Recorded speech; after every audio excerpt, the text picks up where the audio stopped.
နေညာကဘာကြီးတွေကမီးနိုင်ငံကိုနိုဟာရွာဆိုတာထိတ်တန်းရှင်နိုဘီတွေမွေးထုတ်ပေးတဲ့နိုင်ငံ၅ခုတွေကအင်အားကြီးနိုင်ငံတစ်ခုဖြစ်တဲ့အပြင်ကိုမီမိတ်ဆာဂျင်ဂျူရီကီကိုပါပိုင်ဆိုင်ထားပါတယ်။ဒါပေမဲ့ဒီနေ့ကတော့ခက်ခဲတဲ့တိုက်ခိုက်ရေးလေ့ကျင့်ခန်းတွေမဟုတ်ပဲနှစ်စဉ်ကျင်းပနေကြကိုနိုဟာရဲ့အားကစားပွဲတော်တွေဖြစ်လို့နိုင်ငံတွေကဂန်နင်းတွေအားလုံးဝင်ရောက်ရှင်ပြိုင်ကြပြီးနိုင်တဲ့အတင်ကမရှင်လာကအဖြတ်မခံရပဲတပတ်တိတိအပျော်ခီးထွက်ခွင့်ရမှာဖြစ်ပါတယ်။အဲ့ဒါကြောင့်နေညာပေါက်စဂန်နင်းလေးတွေလည်းကြွကြွဆဆရှင်ပြိုင်ကြဖို့ဆုံးဖြတ်ထားပြီးမြဲသုံးစံအတိုင်းမလွဲရမနေနိုင်တဲ့နာရူတိုကတော့ပွဲမစခင်မှာဘိုက်ကနာလာလို့ချက်ချင်းအိမ်သာကိုပြေးခဲ့ရပါတယ်။ဒါပေမဲ့ပွဲတော်နေဖြစ်လို့နိုင်ငံအသီးသီးကဟီးရိုးနဲ့ဗီလိန်တွေကပါအချင်းချင်းမတက်ခိုက်ပဲတွိုင်းလက်ရှိမှာတန်းစီနေကြတာကြောင့်နာရူတိုခင်ဗျာချီးမပါလိုက်ရပဲပထမဆုံးအုပ်စုလိုက်အပြေးပြိုင်ပွဲကိုဝင်ရောက်ဆင်နွှဲလိုက်ရပါတယ်။အိမ်သာသွားခြင်းနဲ့စိတ်ကလုံးနေလို့ရှေ့ဆုံးကနေပန်းဝင်ပြီးနောက်တစ်ခေါက်ပြိုင်ပွဲမစခင်တွိုင်းလက်စီကိုအပြေးပြန်သွားပြီးမြဲပွဲလာကြီးရဲ့လူအများကြီးကသုံးသွားတာမို့တန်ရှင်းရေးပြန်လုပ်နေရတဲ့အတွက်နာရူတိုခင်ဗျာဝင်စရာမင်းကလေးအိမ်သာပဲကြံတော့တာဖြစ်ပါတယ်။အဲ့ဒါကြောင့်ဘယ်သူမှမတွေ့ခင်အရေးပေါ်ဝင်သွားဖို့လုပ်တော့လေအနားကိုခီနာတာကထက်ရောက်လာပြီးတခုခုပြောဖို့လုပ်နေလို့မချိမဆန့်အောင်ဝင်းထားလိုက်ရပြီမြဲဒုတိယပွဲအတွက်ပြိုင်ပွဲဝင်တွေကိုခေါ်နေပြီးဖြစ်တဲ့အပြင်ခီနာတာပြောမယ်ဆိုတာကလည်းဒီပွဲမှာစူးစမ်းဖို့အားပေးစကားဖြစ်နေလို့နာရူတိုခင်ဗျာဒီတစ်ခေါက်လည်းဖင်ပိတ်ပြီးပြေးလိုက်ရပါတယ်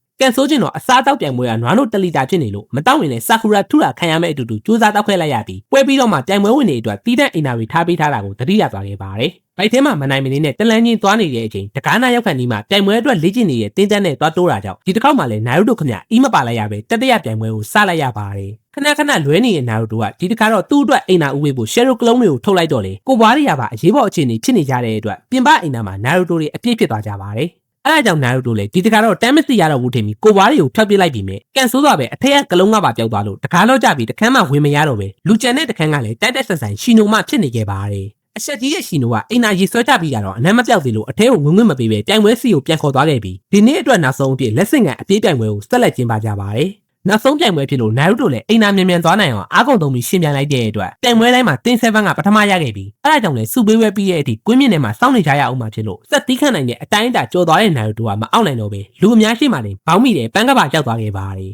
နာရူတိုကိုလွမ်းနေကြတဲ့ fan တွေအတွက် recap တွေတော့ပြန်မလာသေးပြီမြဲ PUBG Mobile ထဲမှာတော့နာရူတိုနဲ့ collaboration update 4.5 ကမကြခင်ရောက်ရှိလာတော့မှဖြစ်ပါတယ်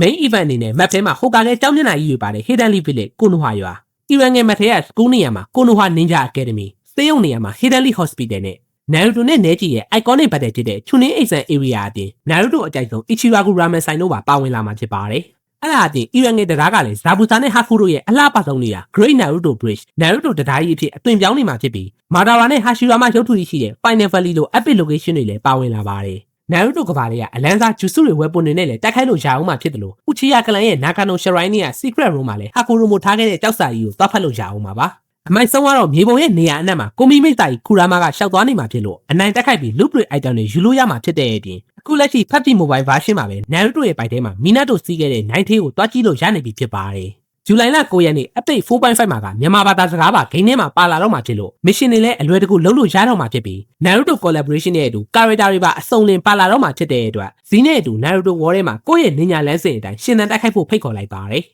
ဒါကတော့ Naruto over အပိုင်းဖြစ်ပြီးနောက်ထပ်အပိုင်းတွေကိုနောက်နေ့မှာတင်ပေးသွားမှာမို့လို့ like share comment နဲ့ YouTube မှာလည်း subscribe လေးလုပ်ပြီးအားပေးခဲ့ကြဖို့တောင်းဆိုချင်ပါတယ် brother က Facebook ကပဲဖြစ်ဖြစ် YouTube ကပဲဖြစ်ဖြစ်ဒီဗီဒီယိုကြည့်နေရဆိုရင်ကျွန်တော်အတွက်အနည်းဆုံးတော့ like တစ်ချက်နဲ့ comment တစ်ခုခုအဆင်ပြေရလေးမှန်းငယ်ပေးဖို့တောင်းဆိုချင်ပါတယ်သဘောကျရင်တော့ share လေးနဲ့ပါကူညီသွားလို့ရပါတယ်